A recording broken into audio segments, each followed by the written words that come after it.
What's up YouTube? Knights of the Old Republic 2 holds some of the fondest memories of Star Wars role-playing games. Obsidian knocked it out of the park in 2004 as the successor to the wildly successful 2003 BioWare game, and just a year later. Recently we covered the best melee weapons in the game that do not use the new upgrade scheme introduced in the Sith Lords.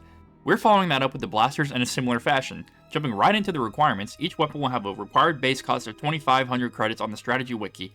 Once again, if you have not used this site right here, I implore you to go use it. It has great information, great guides, and amazing for planning any of the challenge runs you have seen on my channel. I also plan to fill out some games on there myself as I play through them and review them for videos, so maybe you'll see that from me in the future. Another note, the weapons are lowered down to 2,500 instead of the 5,000 from the melee video, strictly because it added one more blaster pistol and no other rifles.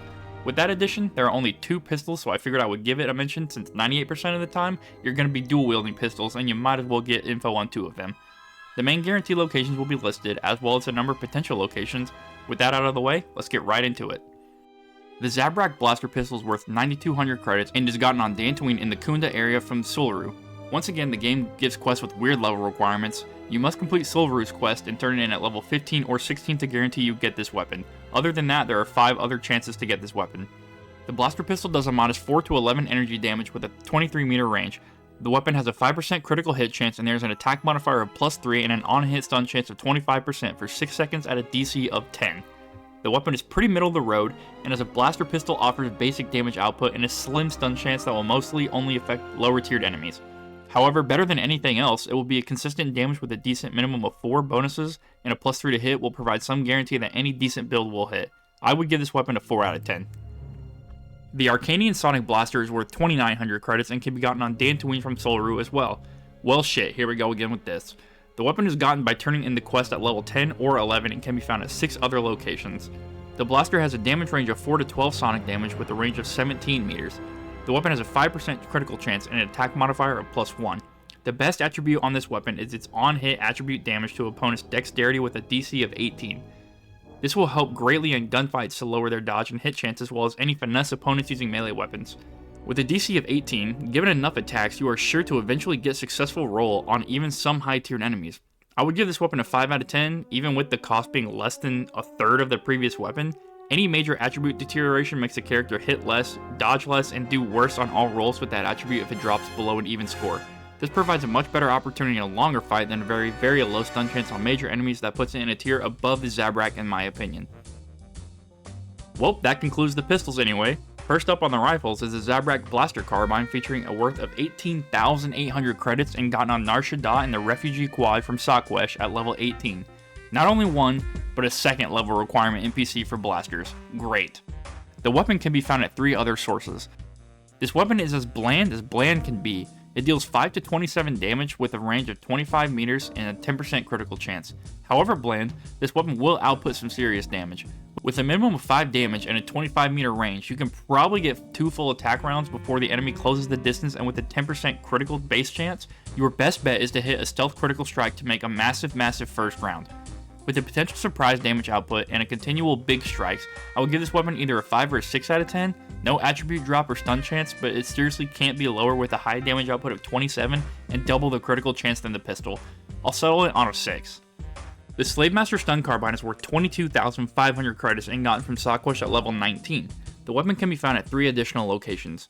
The Carbine deals 1 point of damage with a range of 25 meters. The critical chance is 5%, but the weapon really starts to gain its bearings with the on-hit effects. The first is an on-hit Constitution attribute drop with a DC of 14. The second one is an on-hit stun chance of 25% for a 9-second stun with a DC of 22. Note that when you see this weapon, the screen displays 1 to 12 damage, but has been proven using the combat log that only 1 damage is normally inflicted according to Strategy Wiki. This is why you gotta use the website. Now a DC of 22 is so high that this will affect almost every enemy in 1 to 2 hits up to the end game. The DC of 14 for a Constitution drop will happen often enough that it is worth having in your hand to apply to enemies. With these 2 major drops on enemies, I would want to give this weapon a really high score, but with 1 damage output, this is defaulted to a companion weapon in my book, while I focus on a damage output build for myself. For that reason, I would never equip it on my main character. I'm going to have to top it out at a 6 out of 10 for me. 7 or 8 out of 10 if you're going to equip it on a side character. The Plasma Projector is worth 8,075 credits and can be gotten from Sokwesh on Nar Shaddaa at level 12. The weapon can be found in 5 other locations. This blaster deals 2 to 24 energy damage with a straight 2d12 roll. With a range of 28 meters, the weapon features a massive critical range of 20%. Since you are given such a breadth of critical range, the weapon takes a loss with a -1 to the attack modifier. The weapon also further requires you to have the Weapon Specialization Blaster Rifle feat to operate a weapon of this caliber. The weapon does describe itself as difficult to wield except by a highly trained marksman, and this makes sense considering the attack loss. This weapon operates as a sniper, big range, big critical range. With this damage range and critical range, if you stealth attack with this weapon and you have a decent bonus to your dexterity, you will one-shot so many enemies first turn with this weapon. I would suggest stealth approaching an enemy group, targeting the biggest enemy and dealing massive damage for the stealth critical attack. I would continue to use sniper shot on enemies to try and stun with your high crit chance and let your teammates do the rest. With the steady damage and criticals of this weapon, I would give it an 8 out of 10. The potential of stun and critical damage is very high. The Ceremonial Bowcaster is worth 13,750 credits and gotten from Sawquest at level 15. The Bowcaster is found at 4 additional locations. This weapon deals 4 to 13 energy damage with a range of 28 meters. The weapon has another massive critical range of 20% with a 3 times damage modifier on crits instead of the standard 2 times. The weapon has an attack modifier of +3 and also provides a bonus feat for improved rapid shot. This weapon is like the Plasma Projector on steroids and winning the Mr. Olympia 6 times in succession. The Bowcaster takes everything I said about the previous weapon and flips it into an insane weapon of mass destruction with no loss in attack and no feat requirement. Hell, you even gain a feat. 10 out of 10 weapon. Here, a 3 times critical multiplier on a 20% base chance just should not even be allowed. If you plan a blaster run, you should go out of your way to plan and get this weapon. The Onderon Repeating Carbine is worth 21,775 credits and gotten from Sawquest at level 20. The weapon can only be gotten at 1 additional location, the rarest weapon on this list so far. The weapon deals 5 to 25 damage with a 46 + 1 spread of energy damage. The range is 28 meters and has a standard 5% 2 times multiplied critical makeup. The Carbine features a single point of additional attack modifier. I'm gonna be honest, the fact this weapon is worth twice as much as the Bowcaster is kind of ridiculous, no? I mean, sure, the weapon provides so much more base damage, but you lose all the sniper shot stun benefits or the rapid fire ability to save yourself a feat. This is pretty much a master rapid fire or power attack weapon. I would opt for the rapid fire since 2 extra shots with master speed as well as the rapid fire will make this weapon mow down enemies.